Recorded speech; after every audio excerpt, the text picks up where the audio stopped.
So today we have a new hymn. Let me project.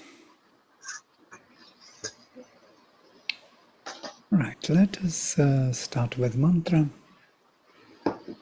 Om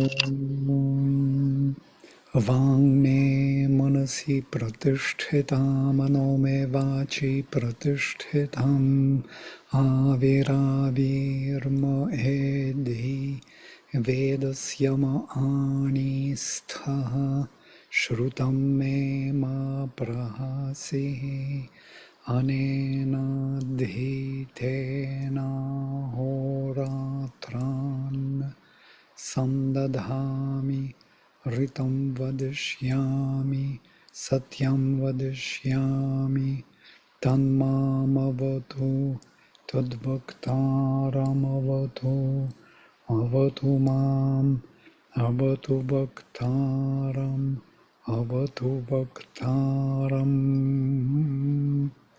Om Shanti Shanti Shanti.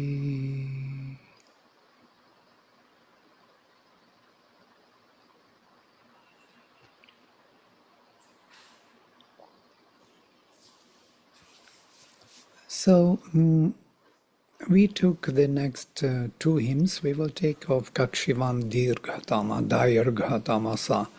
His father is Auchatya Dairghatama, and he a very mysterious father. He has many cryptic hymns, puzzles.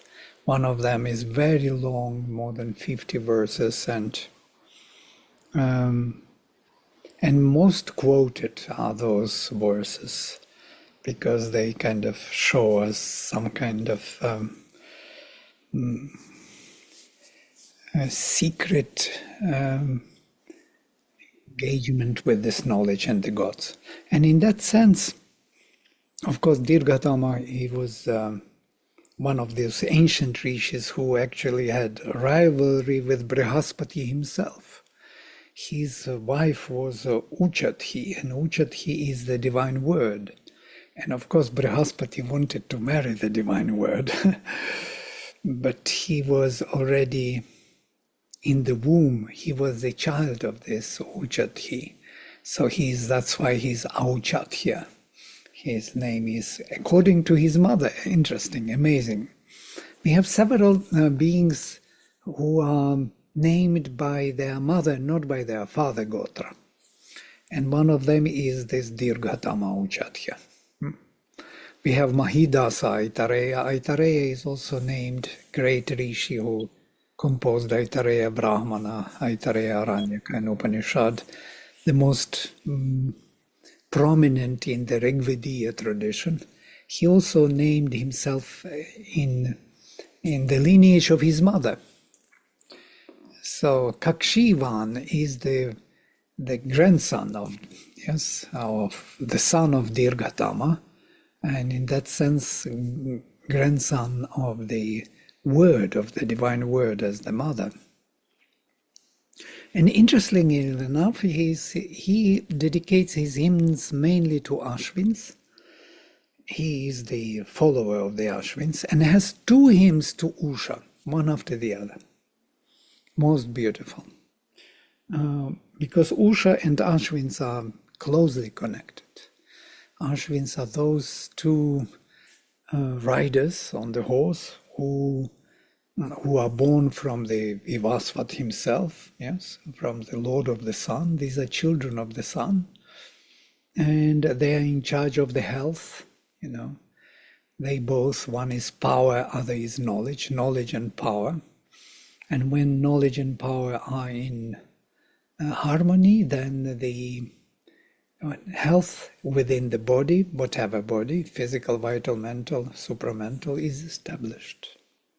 So they are driving Surya, as you maybe remember or know.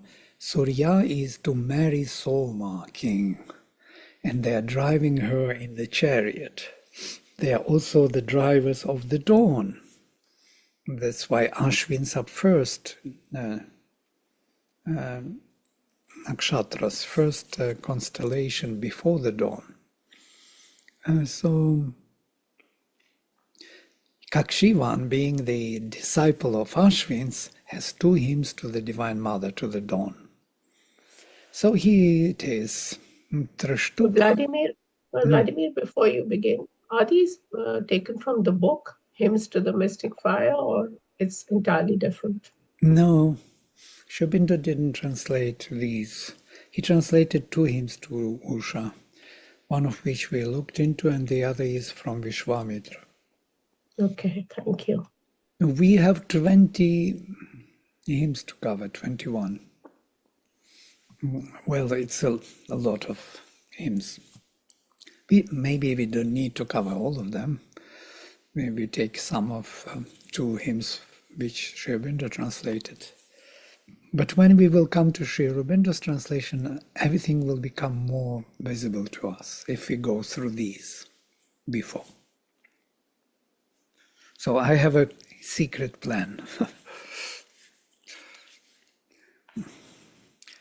Kakshivan is mentioned by Sri Aurobindo among many prominent, Shunakshepa Kakshivan. He mentions them in one row. Of course, nowadays nobody knows Kakshivan anymore. In modern India, nobody remembers him. All right, let's start the hymn. Usha Uchanti Samidhane, Usha Uchanti Samidhane Agnao Udyan Surya Urviya Jyotira Shret Devo no atra savita nu artham prasavid dvipad prachatushpad ityai. The dawn is shining when the fire is lit. Samidhane agnau. Sanskrit students can see that Samidhane agnau is locativus absolutus. When the Agni is kindled, Usha is uchanti, shining. Uchanti is present participle. Udyan Surya Urviya Jyotira Shret. The rising sun, Udyan Suryah, spreads the light widely. Jyotira Shret, Urviya widely. And the god Savitar, Devo no atra Savitar, here our god Savitar, prasavit, impelled us to move ityai, towards our goal here, anu or nu artham, as dvipat and chatushpat, evolving in the soul and body. We dwelt already long enough on dvipat and chatushpat, and here it is again mysteriously spoken, so he impels us to move forward as dvipat and chatushpat. So in our soul evolution and in our instruments of knowledge in our bodies. Chatushpada levels of consciousness, as you remember, physical, vital, mental, and supramental, on this ladder of the worlds. And Dvipat, as Sri Aurobindo comments, is more human-related. It is the unborn and inborn self, Jivatma and Antaratma, or psychic being. So as psychic beings and as the natural evolution of species, he compels us all to move to our aim, Artham. And interestingly, the word atra is added here. That means in the embodied state. Here on earth, he compels us to move in the double evolution, double terrestrial evolution, as Sri Aurobindo describes it. Yeah? One is the evolution of our body. So through genetic code, through passing forward the changes in genome, and the other, the evolution of the soul through reincarnations.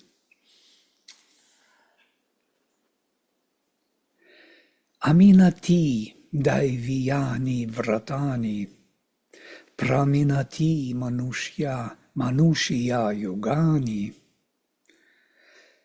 iyushinam upamashashvatinam ayatinam prathama usha vyadyaut. Not diminishing the divine laws. Aminati. Aminati would be diminishing, aminati not diminishing, daiviyani vratani, the divine establishments or grooves, let us say, vrata, and from root vrit to rotate, the divine grooves, she is not here to diminish or to alter or to change. Praminati manushya yugani, but measuring forward, I translate it, and thus diminishing, or let us say focusing towards the future, the human ages. The prefix pra is used interestingly, not simply minati. Minati would be just measuring with diminishment or with concentration into particular form or shape. Shaping forward, let us say this way, not measuring. Shaping forward and thus creating the human ages. Manushya yugani. Yuga is an interesting word, usually translated as age, but it is also an extension of particular yoking us to the time and space, yoking us who are involved, mental beings, in this extension in time and space. These extensions of space and time, she is shaping forward, not diminishing the grooves of the divine evolutionary tracks, let us say that way. Iyushinam upama shashvatinam, and she's upama, the last of those eternal dawns who came or who have gone. Iyushinam shashvatinam, she is upama, she is the last one in the row.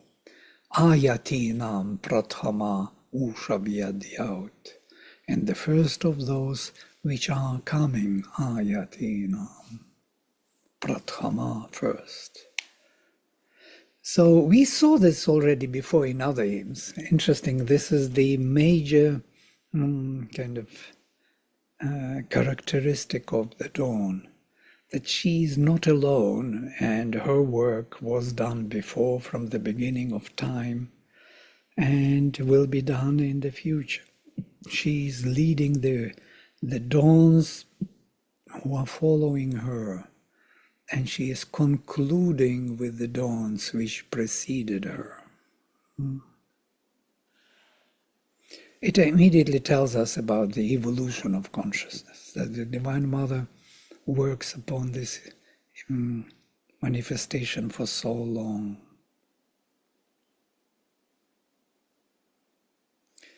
Esha divo duhita pratyadarshi jyotirvasana samana purastat ritasya pantham anu eti sadhu prajanati va nadishominati. Again, naminati, and don't diminish, do not diminish, don't make them smaller by her interaction with this space. The daughter of heaven has appeared fronting the world. We were mentioning that Sri Aurobindo loves this word fronting in Savitri. Yes, she's always fronting the darkness, the unregenerated world. She comes like the frontier. Sri Aurobindo also uses this word frontiers, those who bring a new light into the darkness. Wearing the garments of light, Jyotirvasana. She follows the path of the dynamic truth. Ritasya pantham. Anueti sadhu. She follows this dynamic truth well, sadhu. So the dynamic truth is this drive, supramental drive, which manifests everything in accordance with the supramental vision or plan. Ritam is that power of the one in many and many in one, and knows all possible relations of one to many and many to one. And in accordance with that law, she follows the path here in a most efficient way, sadhu. Sadhu is an interesting word. It's from sadh, to reach to the goal, to realize the aim. Yeah? And in that sense, it's also fundamental. So she is becoming most efficient way to manifest the plan of the supermind. Prajanativa, as if knowing clearly or even objectively. I'm prajnana, I'm taking from this. Nadishomi nati, not diminishing the directions of space. I translate literally dishach as the directions of space. There are 8 directions. First there are 4, yes, east, west, south, and north. And then there are in between 4. And these are also disha. So the whole space, we could translate it as simply as space. She does not diminish anything in the space of manifestation, in this universe. She is not reducing everything to nothing. We will come to this always, that she is not reducing, she is not diminishing, she is only enlivening, rejuvenating, making dead alive, and so on. So it's her major characteristic, the major power of the mother. Mother is never here to punish anyone, or to make feel inferior, or to make lose their, true elements which have to become true from falsehood. Even if they are false, she would not diminish them or reduce them or punish for them. She will rejuvenate them, and they will reveal their divine nature. This is her way of working with us. That's why she's the safest way to our evolution of consciousness. Other gods may do differently, yes, other powers. They do not have that wisdom of the dawn. They may punish us for things we didn't do as we did vow for them. Yeah? That's why we vow every time and we fail. We fail because we know that the Divine Mother will be there for us, even when we fail.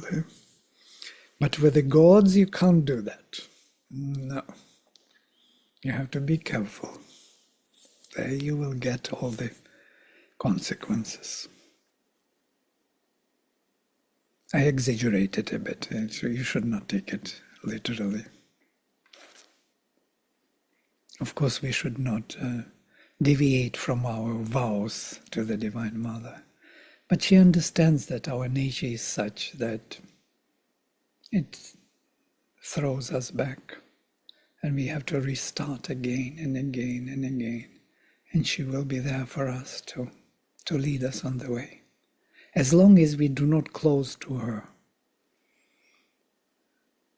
as long as we are staying open to her.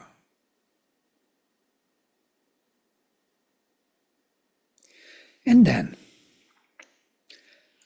Upo Adarshi, Shundhyuvo Navakshach.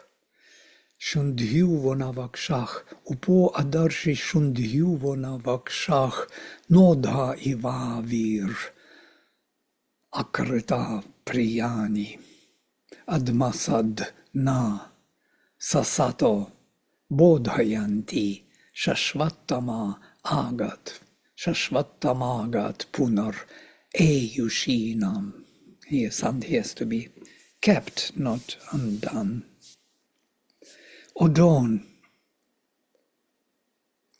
as a beautiful lady. You know what I got first time in my studies, in 40 years of my studies of Sanskrit, I got something interesting, some new idea. The Sandhis, which we so rigorously study in the classical Sanskrit, are actually the device which is needed for the rishi to maintain the meter. Sometimes he does Sandhi, sometimes he doesn't. It's something like in English poetry we have tes instead of it is, yes? To reduce one syllable.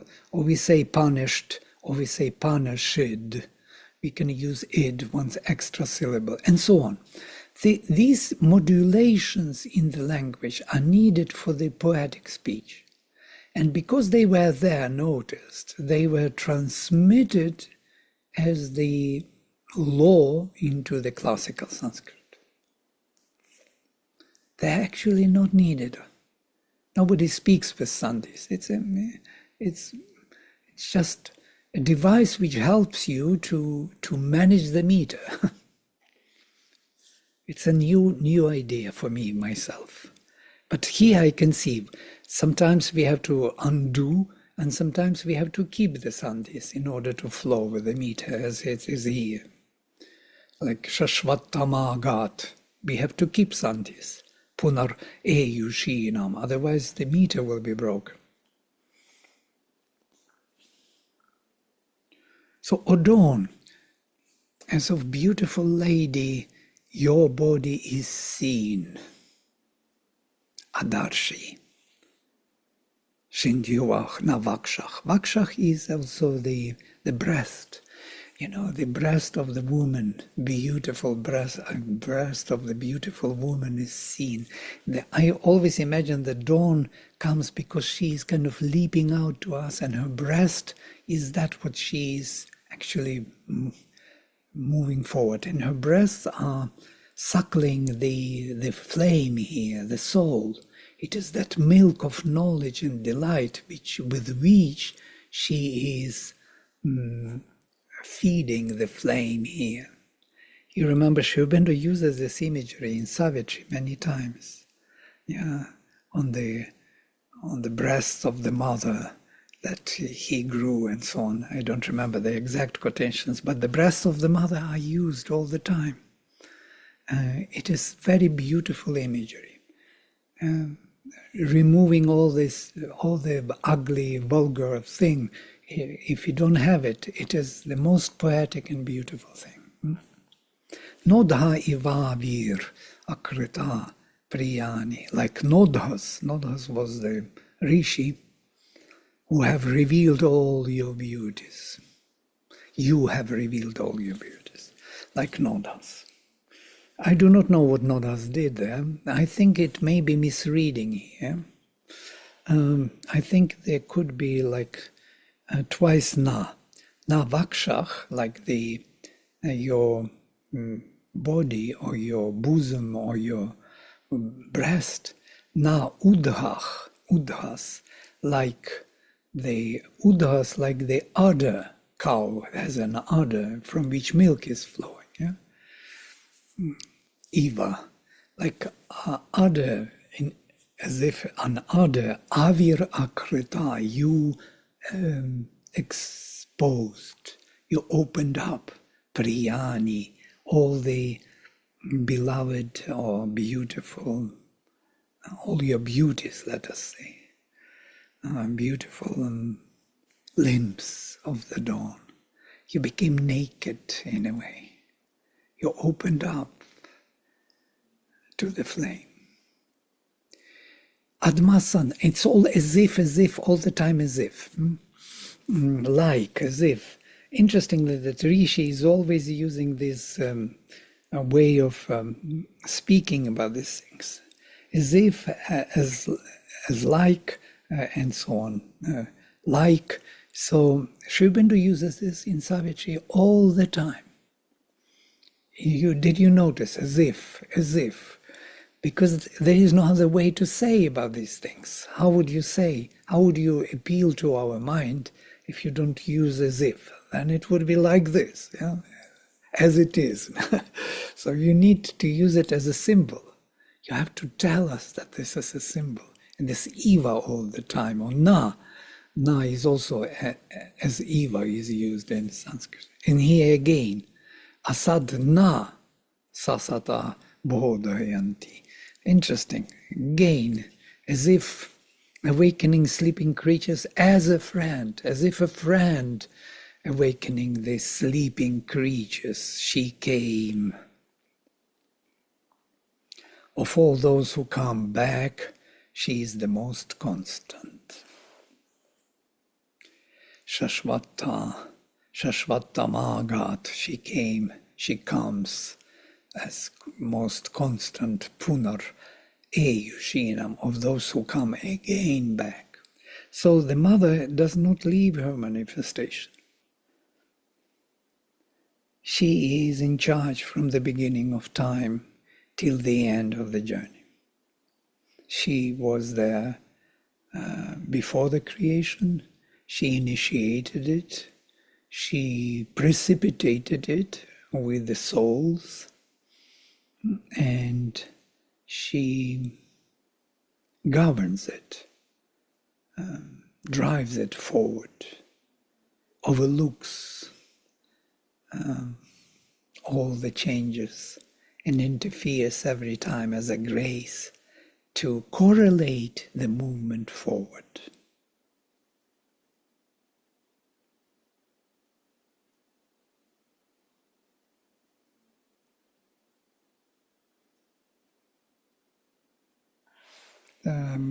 Few questions, we will discuss these things later. Purveardhe rajaso aptiyasya gavam janitri akrita praketum viuprathate vitaram variyah obha prananti pitarohupasthe. In the eastern half of the space of the waters, Purvardhe Rajasah Aptiyasya, the creatrix of the rays of light made the vision clear.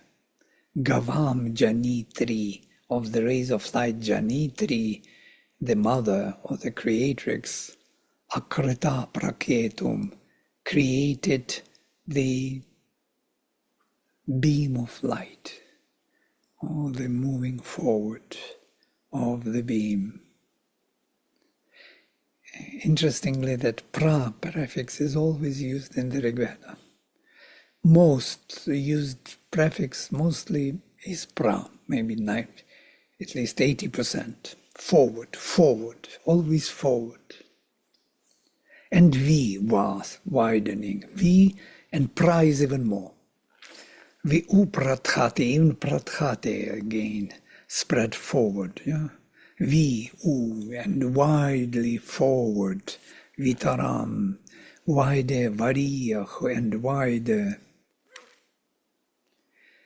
Aubha pranati, yes, both she fills in the lap of the Pitris, of the parents. Pitris are different.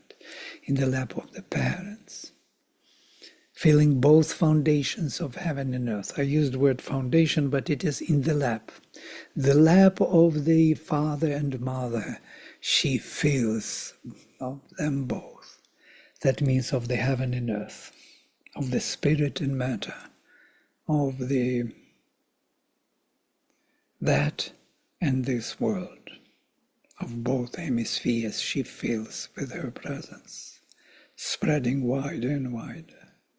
So she is not only spreading here in the lower hemisphere, she is spreading also in the higher hemisphere.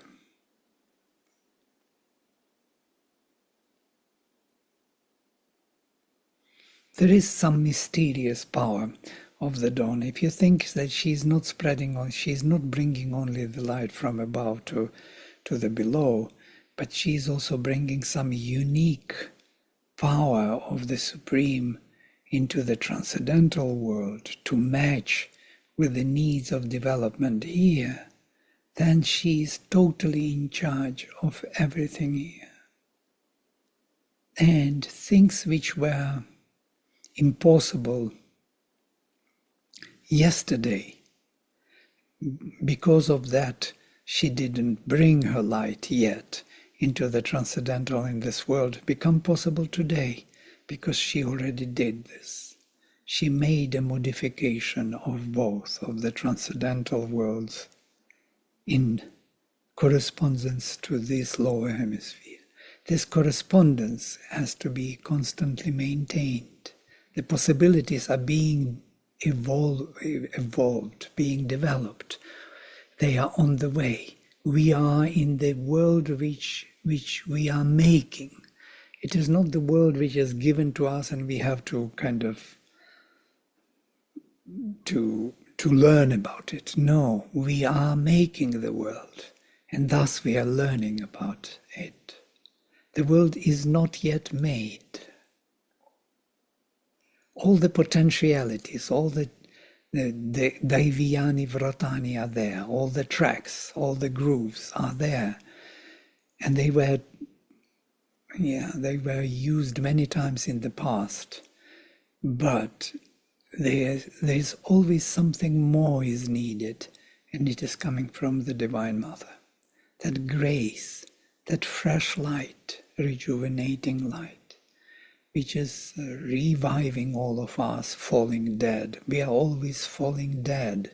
We are falling backward. We are always deadening everything here. We cannot sustain anything without her. If she would withdraw, we would be dropping dead altogether. We need this fresh correlation. We cannot live in accordance to the past achievements.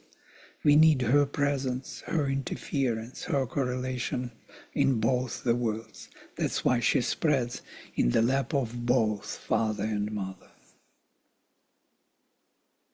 Heaven and earth.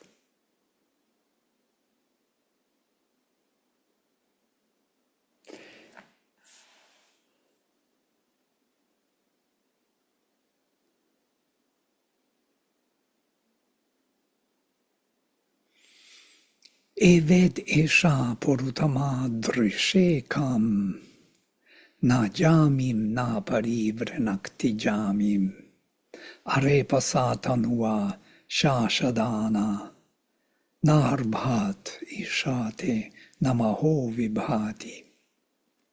She is indeed the widest for all to look at. None she turns away from, neither her kin nor strangers. She accepts all are her children. Proud of her perfect body, or let us say tanua, extension in time and space. Proud is a wrong word, most probably I have to change. Prevailing, superior, triumphant, with her extension, which is a perfect extension. Narbhati shate, she does not turn away from the small namaho, and not from the great. Neither from the great nor from the smallest she turns away. Vibhati, she shines wide. Okay, I will stop here. There are questions here and we can discuss certain things about her. So there is a question from Chitra. Why is measuring normally happening with diminishing characteristic? Because you have to measure something from the immeasurable. The immeasurable is there always, yes? And consciousness takes one element from that infinity and shapes it into the form. And that form becomes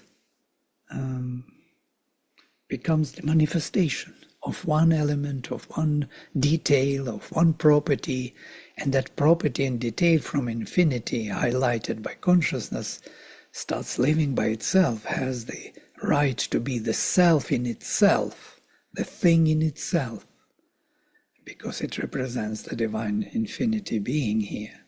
So it is always shaping, is like making separate something, something real, makes it real in time and space. Measuring. Vladimir, so then does that mean that the emanations that left the Divine Mother to go and do some work could not but Good point. diminish in their power simply by moving away, and not that they became rogue and went became the opposites of what um, symbolized the divine. So they just could not but diminish just by the separation and involuting into something lesser, more concrete. Is that how I should understand? Mother gives another explanation, though, but I get your point. The diminishing is the consciousness is diminishing out of the divine being. So it is something like you take the undifferentiated being. Yes, they wanted to differentiate and they were drawn to it with full kind of capacity of the divine, forgetting that they represent only one particular faculty of the divine, yes? And thinking that they are the divine. This is the typal character of the gods, yes? That's why the gods, first great beings, emanations, turned into the Asuric force. Why? Because they didn't have any other reflection upon the divine. So it is later in the second creation, when the psychic being was precipitating the fallen emanations, that there was a reflection upon the divine. So there was a love towards the divine. But in these first emanations, there was no love for the divine. Yeah? So because they thought they are the divine, how can they love the divine? They are here to make the manifestation. So once they started to distill or to measure out, as you say, they started to be drawn to more and more forgetting their connection to the divine, yeah? Because you are engaged more and more into the shaping the reality, diminishing it, so to say. The divine is being diminished. And there was also, Mother says, no contact between them, between consciousness, bliss, truth, and life. So one by one, they became narrow.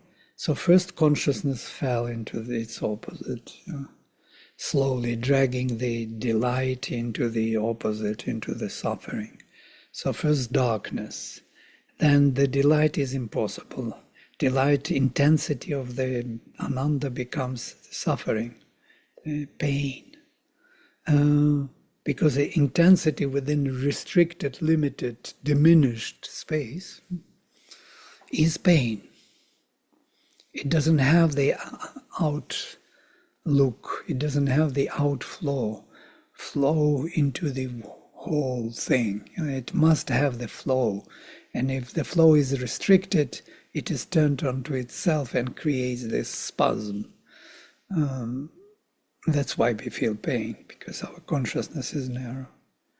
And then these two, when they fell into the opposite, started to fall into the opposite. They dragged the truth, the very supramental truth, into its opposite, to the falsehood. So the truth wasn't unrecognizable anymore, because it's restricted to the smaller shape, diminished shape. Yes? So the diminished truth becomes falsehood. It is truth which is not applicable to all, which is applicable to very narrow time and space. And if it confronts other truths, it is always fighting with them, and that is falsehood. Falsehood feels actually the right of its own truth. It has within itself that righteousness to be true. But because of that, it does a lot of damage. Yeah?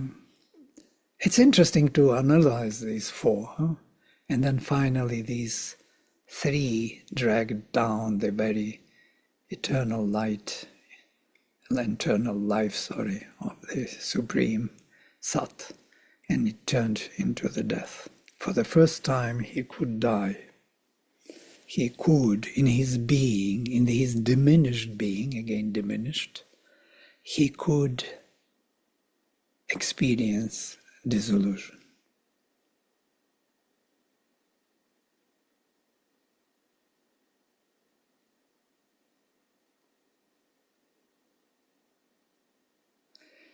Why there are two words for truth and dynamic truth, Satyam and Ritam, and do not even have the same root?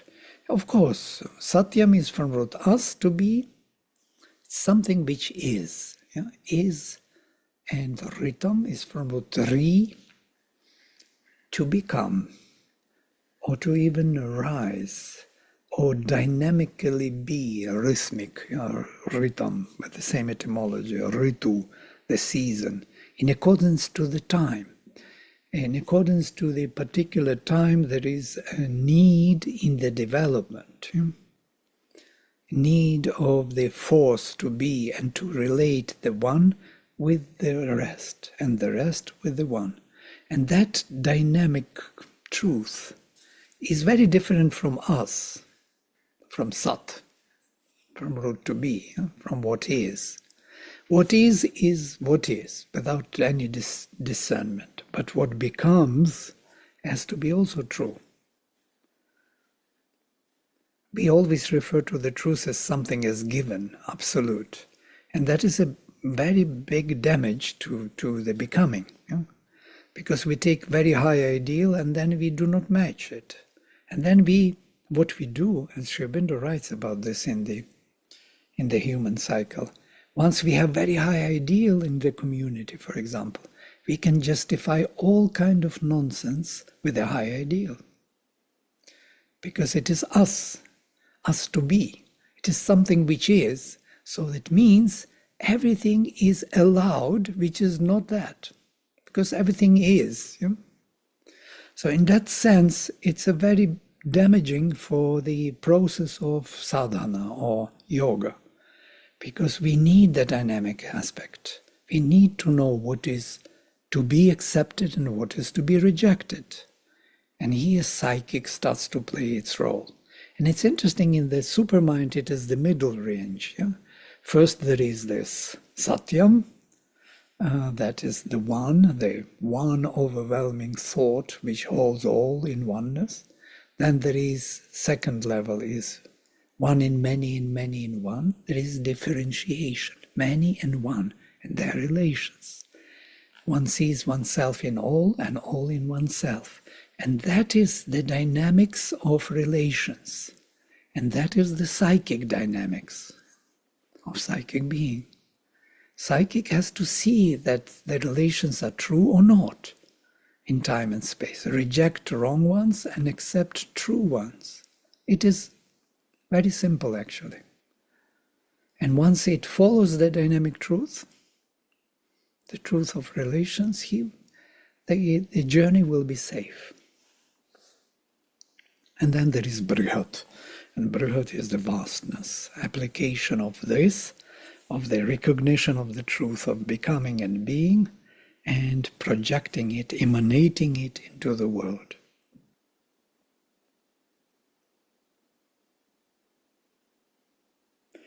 The supramental, the truth consciousness is not something permanent and unchanging. Yes, I just explained these three levels of the truth consciousness. It's Sri Aurobindo's definitions. We studied it in our Vedic vision. Is the supramental changing too as it has descended and acting upon the earth? Yes, of course. How else? We are all doing supramental bidding. Nothing here, nothing at all, which is not coming from the supermind. But nothing, I mean it. Everything is here determined by these relations. Distortions are part of this misalignment. Yeah? Misalignment is painful, alignment is following the dynamic truth. And since we are limited in our capacity, we need time to really unfold the full supramental truth. So we get drop by drop, bit by bit. And in that sense, the dawn, the Divine Mother, is most essential because she knows what we need to do. She does it for us. We just have to invoke her and let her work.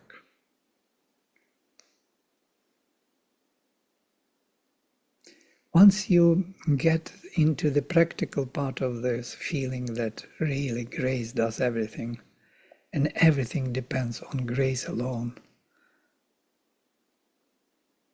then there is no more question. But till that point, there are so many questions. It looks like very primitive or even simple, you know what I say. Just open to the Mother and let her work. Once you've felt that, how she works, what she does, she brings everything, what you have to know, what you have to do, what you have to be. Everything will be there in time you need it. And not piling up as a kind of theoretical truth. It will be actualized at every step. You will be making the world and yourself with her interference. Well, she will be making through you the world, yes. We are the agents of her workings. And nothing more, really. The rest is just deviation.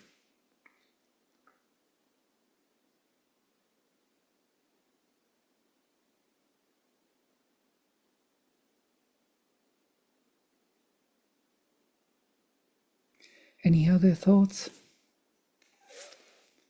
Comments? Ideas?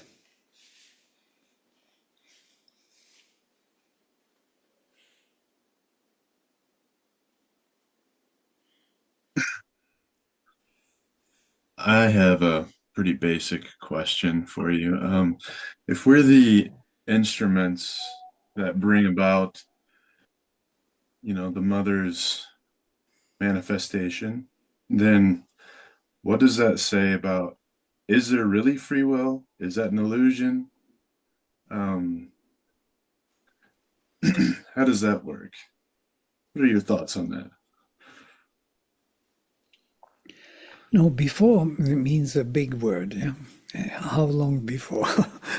If it is closer to that when we reveal her presence, then it is very different from before, long before we even become aware that something like grace exists. So there are levels of the development of the being or the psychic, the evolution of psychic. People are evolved on different scales. Some are more in need of this. They see that nothing works without it.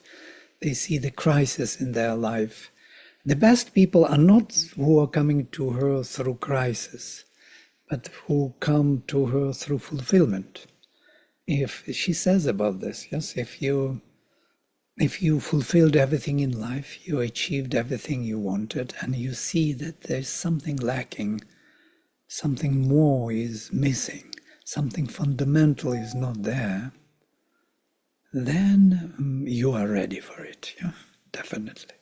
But if you come because of weakness, because you didn't fulfill yourself in life, and you are failing in life, and now you need something else to fulfill it, then it's also good to come to the Mother, but it is less probable that it will be immediately successful, as it were.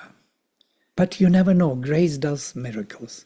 You never know. Truly speaking, I'm speaking rubbish. It's a mind interfering. Everyone, the weakest, as she says, she's not turning away from the weak and the strong. She is there for all. You're weak, You're in weakness, you come to her, and by crisis, many people came to the mother, to the spirit, through their, failures, and failures become the steps towards the realization. So I take away my words. But instruments ready means that they already perceive the presence of the spirit. That means you already feel them in your thought, in your feelings, yes, in your outlook, the worldview. You can't stop thinking about it. You're looking at the world already through these eyes, and you can't help yourself. It's as if you were possessed by some spirit or demon, and then you just can't go back to what you were before, happy, ignorant child running around happily. There's always this quest from now on. Vladimir, I have a question. Can you turn to that verse where the nodas are mentioned?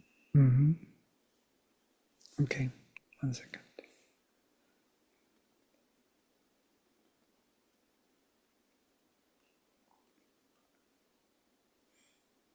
Here. Yeah, I just want to know, is there any idea expressed here that this milk is the same as the golden rays? There was no milk here, but yes, but udder and the breast, but no. I'll tell you why this question is coming. In the earlier verse, there was an idea that if we go by the grooves of the gods, our space diminishes, our directions diminish. I mean, this idea that these two are contradictory or working. If we go by the gods' vratas, then our time reduces. It is Usha who actually does not allow this to happen, isn't it? In this Aminati Devyani Bratani Praminati Panusha Yogani, the idea is that if we were to go totally by the groups of the gods, our yoking would diminish or our time would diminish. It's like, sorry. No. Go ahead. Clarify. Whereas the idea why I ask this question is that Usha brings something that the gods themselves actually with all their vratas cannot fulfill in our journey. And this journey kind of involves not just following the rules that the gods have set, but also waiting for Usha to come and bring something entirely new that we cannot even imagine at this point in time. I was just trying to find out if that entirely new thing is the same thing as the go or the rays of light, or is it something else mentioned here? I'm very confused about this question itself, but I don't know if you're getting the idea. Yeah, interestingly that you connected the ray of light go with the milk, because milk is the product of the go, yes, of the cow. So, Okay. and so it is that what Sri Aurobindo says, milk is the symbol of knowledge, yes, and ghritam, or the clarified butter or ghee, is already a refined mentality illumined by this higher consciousness. So in a way, the product of the go is the consciousness. So in that sense, there is some relations, very subtle. But what you say about that praminati, and diminishing, I left it and thus diminishing forward, measuring forward or shaping forward, manushya yogani. So they have to be shaped. The instruments have to be dealt with. She is not modifying most probably the grooves which are established by the divine to follow those paths, or in the supermind she is most probably not altering them, but she is shaping the extensions of them in time and space, or in manifestation. That's how I read. But later it is said that she is doing both. She is expanding on the lap of father and mother. And this is something very unique. A ubha prinanti pitro hubasthe. She is spreading, filling the space in the lap of the father and mother. So she really brings something new, which neither heaven and earth had. And most probably, as you rightly said, that is, she is not altering that, or she leaves it as such. Which kind of relates to Chad's question that we are not really merely instruments in this creation, because something that we are doing over here is also being taken to heaven by Usha. So we are participants, and it's not going according to our will, but something we are doing over here that also means a lot to heaven. Oh yeah, absolutely. Otherwise, why should she do this whole? She's framing both of heaven and us for this particular ongoing creation of the world. We are not living in the created world and trying to figure out what this world is about. We are the makers. We create new elements which were not there before, even physically. They were not there before. The matter would not be responding in the same way as it is responding now, 100 years back. We have new elements, which are inbuilt into our technologies, into our relations, and these elements were created on the way. They are in the supramental probabilities or potentialities. Everything is there, but they were not there in the physical world. They were not praminanti yet, so they were not shaped yet. And once so in a very crude way, things like Einstein's discoveries or artificial intelligence do make a difference to how the creation is going to shape up next. Absolutely. It's step by step. So that's what she is modifying through us, and we are part of this modification. So in this way, we are looking at the world and ourselves as the world in the making. That's why we do not know what is to have. We know as a potentiality in the supermind. We have the biggest picture of the Veda, this sacrifice, yes, constant transformation of our nature. But what it implies, what instruments will be built out of it, we have no clue. We know that it will be more aligned with the divine, but how, what, yes, we can't say. And at the end of her life, actually, when Mother initiated our will, she says, I cannot promise you anything but adventure. And if you are ready for this adventure, you are welcome. So, there are no promises anymore. Because you see, the world is in the making. She will modify it in accordance with what we are now. If we reject, Sri Aurobindo says, if we reject the divine grace, we will fall back. And that is also the option. Yeah, we may close down to this modification, intense modification by the dawn, and reject to be part of this making of the world and ourselves. And that would be, well, one of the many failures which were in the past. Yeah? And then the whole process will be restarted again and again and again until it succeeds. Adventure. So all that we are assured is that victory is assured. But if we have our responsibility, so if we do not do things rightly, it will fall back. Yeah. That's why the mother says, will you collaborate? It's necessary for us to collaborate. I think in response to Chad's very provocative question, this issue of free will is one that's been taken up historically by Christianity for decades, centuries. It's in active poise. It's not even opening to the mother. Even the baby cat is actively allowing the mother to carry it.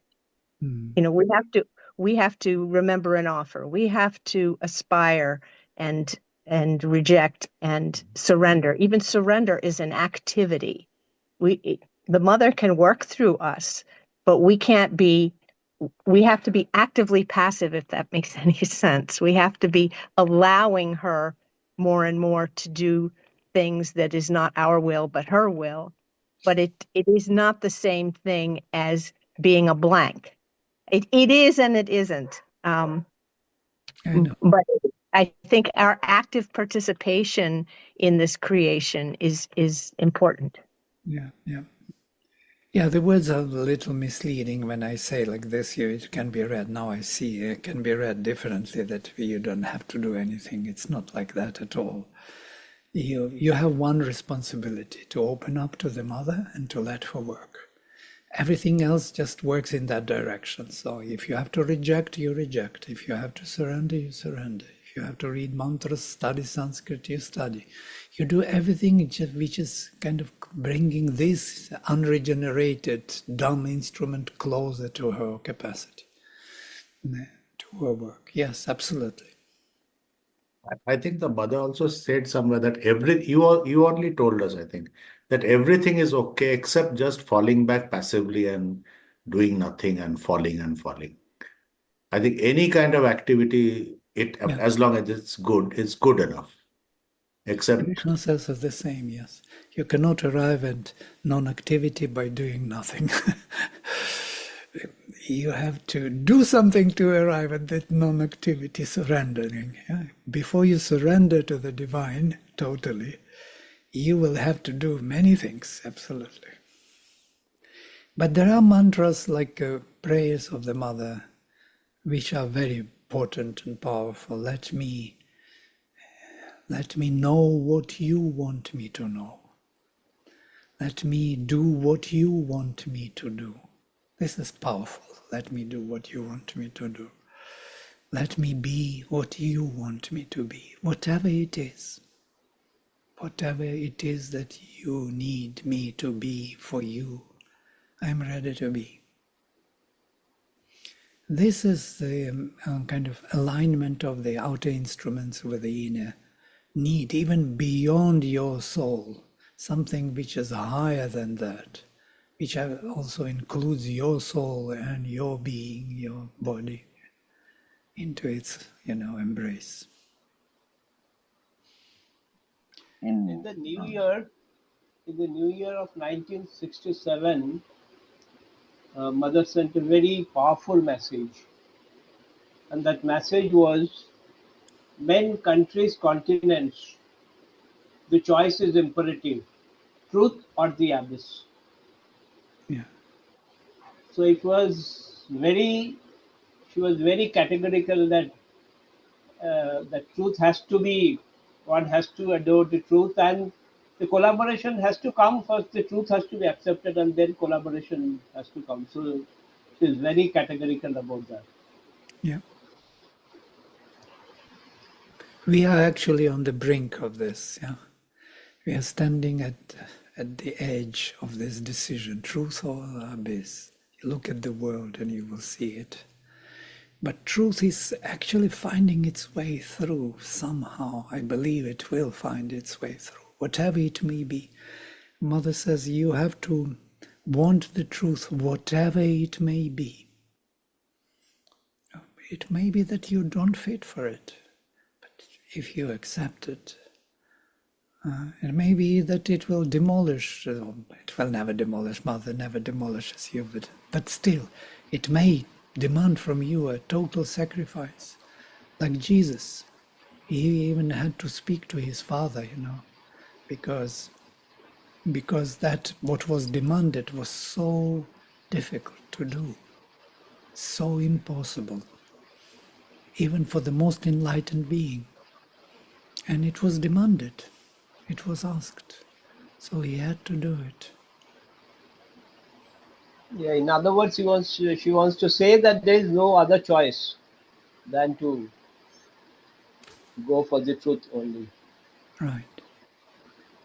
We are living only for the divine here. If we know that, By the way, to know that and to be that and to be able to do this, one needs preparation and purification and getting rid of many things which are pulling us aside and apart and so on. And it takes long, long time until you realize that it is so much better without all of that which you thought was meaningful or valuable in your life. And then at the end you see it has no real value without the divine.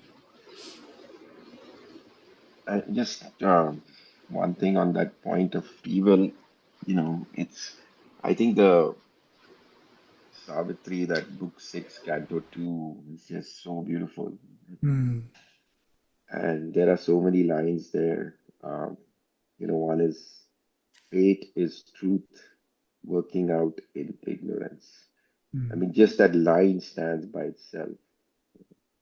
Fate is truth working out in ignorance. Yeah. So, and then he says, O king, thy fate is a transaction done at every hour between nature and thy soul, with God for its foreseeing arbiter. So this choice is always given to you, and nature is going to put you in this, so that is fixed. But you choose, and that's the free will. So you choose. You can reject that movement at every point, and it comes. And that he says that over and over, and it's so beautiful. All here can. I mean, there are so many lines. All here can change if the magician choose. Yeah. And that is, I think, uh, what I think all of us who have been touched by her. I think that is the greatest blessing.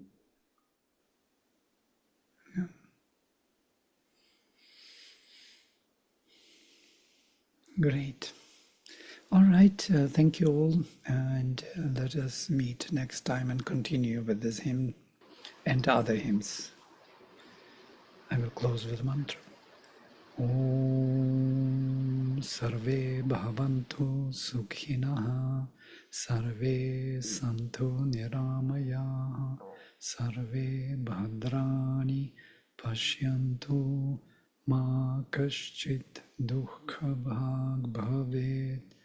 Om Shanti Shanti Shanti. Hari Om.